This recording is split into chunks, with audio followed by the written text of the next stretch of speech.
Hi, my name's Rock Santos, co-founder of Q Swimwear, and I am a swimmer. We've created a swim brand by swimmers, for all swimmers. Even you, Sally Save-Up. Yeah, you know who you are. Sit in the back of the practice, all practice long, till the last one on the last set. When you swim by all of us, post the fastest time of the day and get all the coaches' attention. Q Swimwear, a brand for all swimmers. Even you, Sally Save-Up.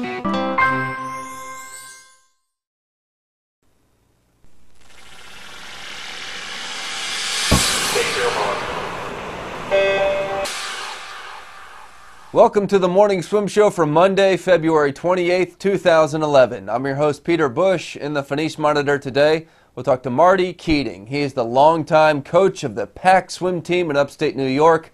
Marty Keating joins us right now in the Phoenice Monitor from Rochester, New York. Coach, welcome to the Morning Swim Show. How are you? I'm doing well. Doing great. I'm vertical, taking nourishment. What more can I want? Well, Coach, you swam as a kid, you swam in high school, you swam in college, but pretty interesting story how you got into coaching. Tell us about it. Well, I used to be a swimming official, and one of my fellow officials, we used to talk back and forth about the coaching that was going on, and I'd always tell him, I could do that, I can do better than that. Or if the kids were doing something technically wrong, I'd say, man, why don't they teach them how to do that better? And so he came to me one day and he said, I set up an interview with you over at the YMCA and for you to coach this swim team. I said, I don't want to coach a swim team.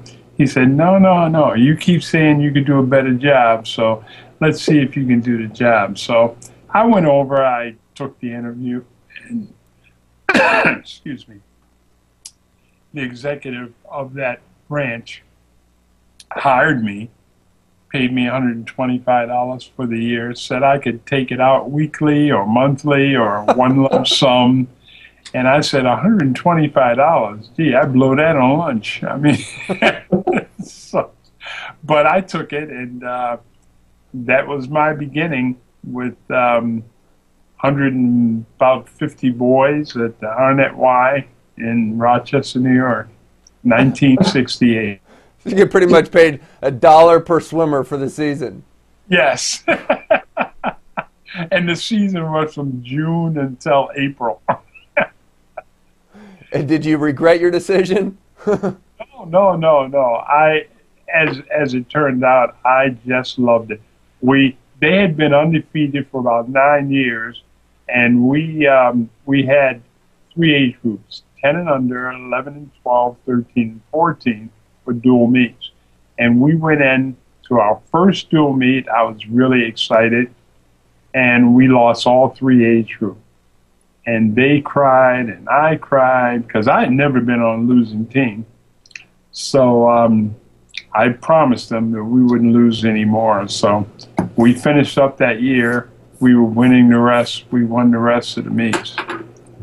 And that was our beginning. Well, what's your coaching secret? Basically, there is nothing new under the sun, and that there's nothing but hard work. I mean, there's no substitute for hard work except a miracle, and I only heard of one. You know, you just have to keep your nose to the grindstone and keep working.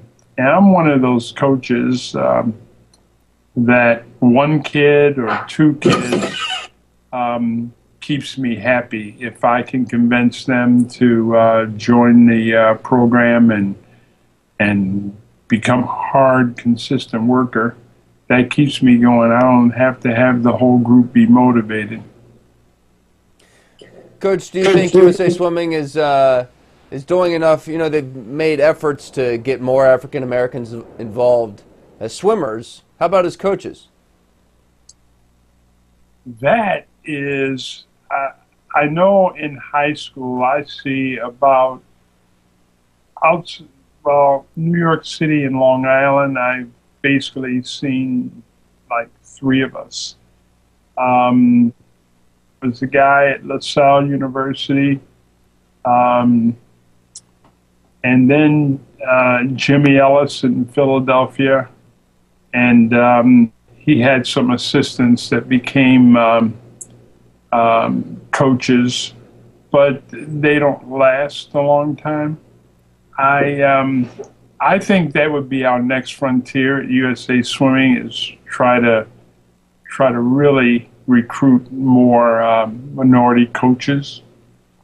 Yes. Is it? It's a challenge for coaches in inner cities who have African American kids who are super talented athletes, but once they get to an age maybe where they can play football or some of the more popular sports, they bolt. Do you have that same issue?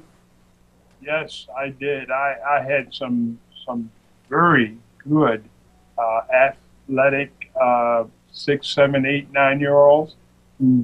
It was like a curse. By the time they turned 12, bingo, they were gone.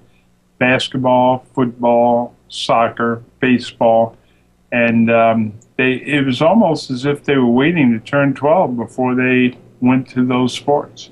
And they were excellent swimmers, excellent. But we just couldn't keep them. Does the success of someone like Cullen Jones change that, or do you think it's always going to be that way in America? Well, the problem is, you see, the kids only see Cullen Jones at Olympic trials. Other than that, it's the kids that are already swimming that see him like on TV. We just don't get that exposure, you know? I mean, somebody on ABC decided that women's gymnastics was going to be the darling of the Olympics. And unfortunately, every 4 years, they decide that swimming is going to be the rah-rah-rah. And that's about it. But swimming has won more medals than any other sport in the history of the Olympics. But we just can't get the exposure, and no one at those big networks, NBC and ABC, is interested in covering us. Or they don't understand the sport, and it's hard to get us the coverage that we need. How long do you plan to coach? Until they rubber bag me. Well, good to hear you'll be around for a long time then. Okay. Well, Coach, thank you so much for joining us and sharing some of the history. Thank you. All right, that's Coach Marty Keating joining us in the Phoenix Monitor from Rochester, New York. And that is it for today's show. I'm Peter Busch, reminding you to keep your head down at the finish.